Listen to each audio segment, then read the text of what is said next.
Wali Kota Palembang Harno Joyo didampingi pejabat terkait di lingkungan pemerintah Kota Palembang Minggu pagi melakukan kunjungan ke lokasi pasca kebakaran yang berada di Jalan Pangeran Sidoing, Kenayan, Kelurahan Karanganyar, Kecamatan Gandus, Palembang. Dalam kunjungannya tersebut, Harno Joyo melihat secara langsung sisa-sisa bangunan yang telah dilahap si Jako Merah yang kini hanya menyisakan puing-puing saja.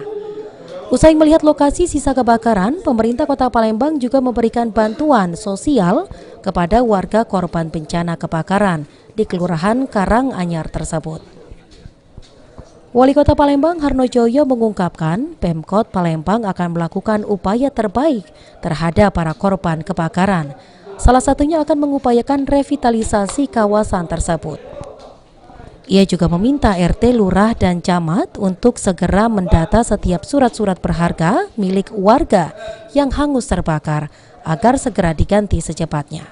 Kita sudah mengusulkan terkait dengan revitalisasi bantuan kementerian maupun gubernur yang sudah membuat surat. Ke depan akan kita lakukan koordinasi kepada tokoh masyarakat pada RT bagaimana sebaiknya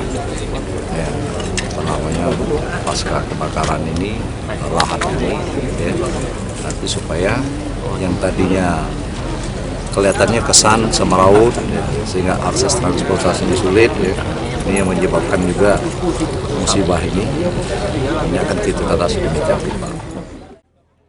Usai mengunjungi korban kebakaran, Wali Kota Palembang langsung melakukan gotong royong di aliran anak Sungai Bayas, Palembang yang berada di Jalan Rimba Kemuning, Lorong Ogat. Heru Wahyudi, PAL TV.